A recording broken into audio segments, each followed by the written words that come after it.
ini perilaku-perilaku yang tidak biasa nih di masyarakat kita. Bahwa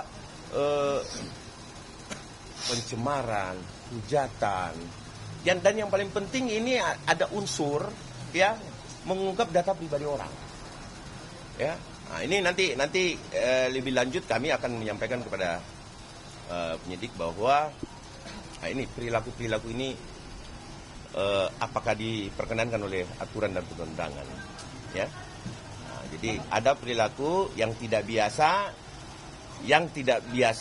yang biasa dilakukan oleh orang-orang yang biasa, yang tidak seperti biasanya, ya perilaku ini, sehingga ini perlu betul-betul kita untuk memberikan edukasi pembelajaran terhadap masyarakat Indonesia bahwa demokrasi hukum di Republik ini tidak boleh terkebiri dengan hal-hal yang perilaku yang tidak biasa-biasa saja.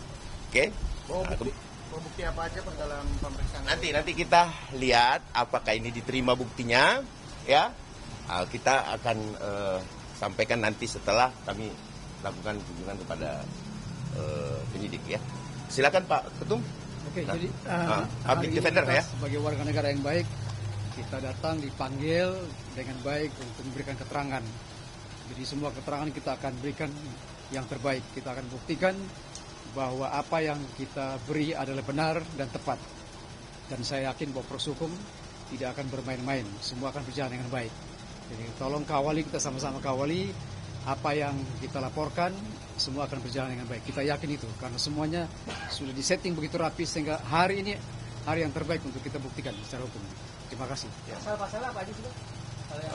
Silakan. Oke, karena saya yang melaporkan, ya, mewakili organisasi saya, ya. Yang jelas yang advokat public defender, yang jelas yang kami laporkan ini adalah delik umum atau biasanya umumnya disebut delik murni. Delik murni. Ya. Yang mana, ya kan, apabila terjadi suatu peristiwa pidana, maka bukan korban dia boleh melaporkan. Contoh pembunuhan. Ya, kalau pembunuhan kan kalau kalian lihat di depan situ ada pembunuhan kan kalian boleh laporkan, betul tidak? Ya, jadi itu deliknya. Jadi jelas ini perlu teman-teman pahamin bahwa yang dilaporkan oleh Pak Jokowi di Polda Metro Jaya itu adalah delik aduannya.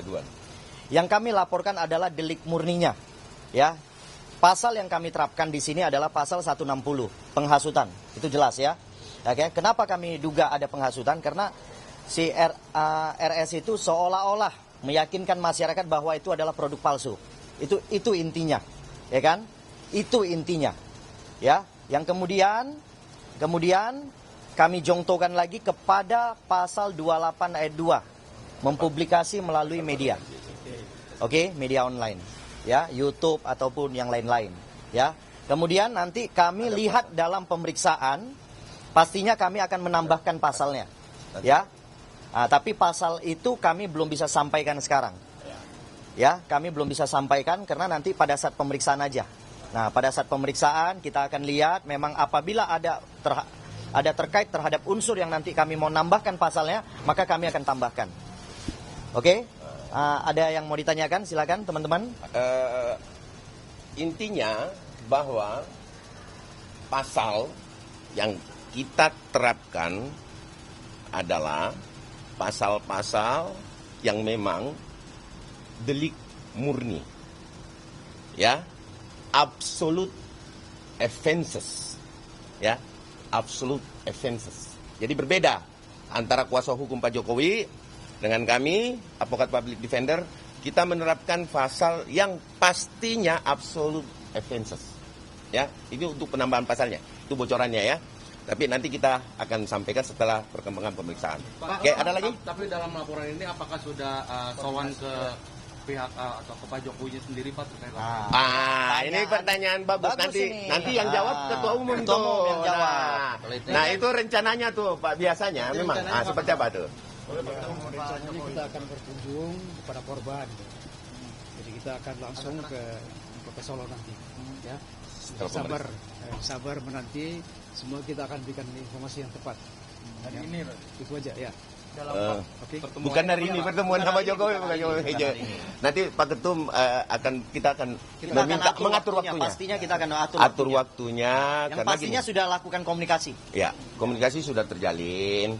Cuman kita atur waktunya karena kan LBH itu ya kalau LBH ataupun ada sesuatu yang sifatnya kasusnya itu adalah absolute offenses, maka memang wajib setiap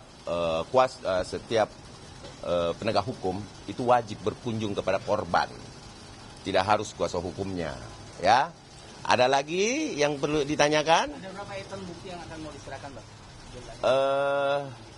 Apa kemarin? Kemarin sekitar 16, nanti kita lihat ya apa yang gitu ya, berapa banyak yang diterima. 16 terus ada 9 video. Ya. Yang kami anggap itu masuk dalam tindak delik murni ya, atau absolute offense ya. Bang Ade tadi disebutkan kan tidak biasa-biasa saja. Ya. Nah, memang dampaknya apa, Bang? Buat mungkin di sini melihat masyarakat, mungkin dari Peradi Bersatu sendiri dan mungkin dari kawan-kawan advokat. Nah, ini menarik. Ini saya suka nih pertanyaan ini. Nah, jadi gini. Pertanyaannya masuk semua nih. Jadi kenapa ada apa sih dampaknya? Dampaknya adalah hari ini saya menjadi ragu sebagai warga negara Republik Indonesia terhadap keaslian ijazah Jokowi. Hari ini saya menjadi ragu. Kawan-kawan yang berdiri di sini, teman-teman advokat public defender merasa ragu. Tapi kami yakin betul 90% proses yang terjadi di laporan TPUA di Mabes Polri, dan kami yakin betul bahwa ijazah itu asli. Kenapa? Karena kami lihat dan kami telaah juga beberapa hari ini. Nah, itulah dampak yang kami terima, bahwa ada ketidakterasaan sehingga ketertarikan seseorang atau aparat penegak hukum untuk melihat apakah ini benar apa enggak. Seperti itu teman-teman. Di sini teman-teman ada yang 100% yakin ijazahnya Pak Jokowi Palsu. Asli enggak? Enggak, asli dulu. Asli dulu. Ada yang 100% dari dampak ini? Menjadi bertanya-tanya kan? Nah, ini pertanyaan ini adalah pertanyaan ini yang membuat kami, ini adalah perilaku yang tidak biasa. Kalau itu asli dan itu sudah dinyatakan oleh lab sampai kemanapun di laboratorium, uji kertas dan lain sebagainya, serta foto dan lain sebagainya, bahwa itu asli, saya yakin kok pihak pembenci Jokowi atau orang-orang yang memang menaruh kebencian terhadap Bapak Joko Widodo, ya, yang memang betul-betul saya anggap perilaku tidak biasa yang biadab ya, bisa dikutip gitu, bahwa ini perilaku yang biadab, bahwa ketika kemudian Pak Jokowi tidak memiliki kebaikan, ingatlah dia pernah memimpin kita loh 10 tahun ya, 10 tahun, dan itu tidak terjadi gejolak apa-apa, dan perkembangan 11-5% yang saya lihat dari beberapa media juga ada kan perkembangan, termasuk inflasi, kita mampu menekan dan lain sebagainya, dan membayar utang kita. Ini harusnya kita hargai. Walaupun demikian Pak Joko Widodo itu mantan presiden loh, ya, presiden ke-7 loh, ya. Kenapa presiden ke-6, presiden ke-5, presiden ke-4, kok nggak masalah ya? Kok nggak ada perilaku yang tidak biasa terhadap mereka ya? Ada apa ya di Republik ini? Ada yang sedang tidak baik-baik saja, atau ada orang yang memang menanam dendam atau kebencian secara personal sehingga mengembangkan perpecahan di antara masyarakat kita. Udahlah, marilah kita bangun Republik ini bersama-sama dengan baik, santun dan penuh tanggung jawab yang baik. Saya rasa pemerintahan Prabowo Gibran, kita lihat ke depannya banyak sekali program-program unggulan yang itulah yang harusnya kita protes ketika kemudian program-program itu betul-betul tidak berjalan sesuai dengan apa yang kita inginkan gitu. Ya, ada lagi? Bang, tadi Ya. dari tim Jokowi, kalau dari dialog audiensi dengan teman-teman Belum. Ini kan Itu masih tahap ini awal tahap ini. awal ya. Tahap awal saya minta Kan kita Ya, pelapor, baik. ngapain kita kucuk-kucuk datang ke PH daripada RS? korban Untuk apa? harusnya. Ya kan, kita ini Harusnya kan pelapor. Harusnya korban. Ya kan, dan kita sudah menyerahkan kepada negara. Jadi polisi itu mewakili kepentingan kita, kepentingan pelapor. Jadi sebenarnya nggak usah kita, nanti polisi ketika memanggil ya pengacara mereka lah, RS itulah nanti datang ke sini. ya kan, untuk memberikan misalnya surat penundaan atau apapun itu, ya itulah kepentingannya pengacara ya dalam mewakili kliennya gitu. Tapi kami pastikan laporan ini akan lebih cepat dari Polda Metro Jaya, saya pastikan itu. Dan satu lagi ya, saya mau kasih tahu teman-teman, implikasinya ini besar sekali. Karena kenapa? Satu, keluarga saya yang tadi mau kuliah di UGM jadi ragu. Jadi udahlah nggak usah lah, nanti palsu pula ijazahnya kan gitu. Ya, terus yang kedua, kalau terus diyakinkan masyarakat, ya, ini perlu dicamkan ini ya, diyakinkan masyarakat bahwa ijazah Pak Jokowi itu palsu oleh RS dan kawan-kawan, besok-besok udah yang lamar jadi presiden SMA pun udah bisa. Kan gitu kan? Kalau mereka faktakan terus seolah-olah ini palsu. Masyarakat semua yakin. Kalau gitu nggak usah ada yang kuliah lagi lah. Kalian teman-teman nggak usah kuliah. SMA pun bisa jadi presiden kok besok-besok. Nah, itu implikasinya besar sekali.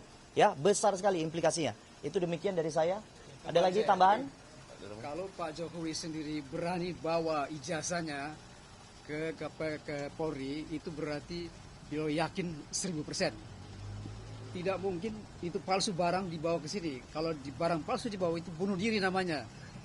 Pelapor membunuh dirinya sendiri. Bunuh diri, ya betul. Itu saja. Ya. Terima kasih. Nah, jadi ini dampaknya ya teman-teman. Nah, ada lagi? Kan? Dampaknya ngeri kan? Ada lagi nggak? Kami masuk dulu ya. Ada lagi ya, udah ya. Oke. Nanti habis masuk baru kita Habis kita diperiksa lah ya. Item nggak bisa di-spill sedikit. Jangan, nanti sabar. merusak pemeriksaan. Jangan. Oke. Ini dia ya. Oke, Ini dia ya. Oke, jangan ya. Oke. Oke teman-teman.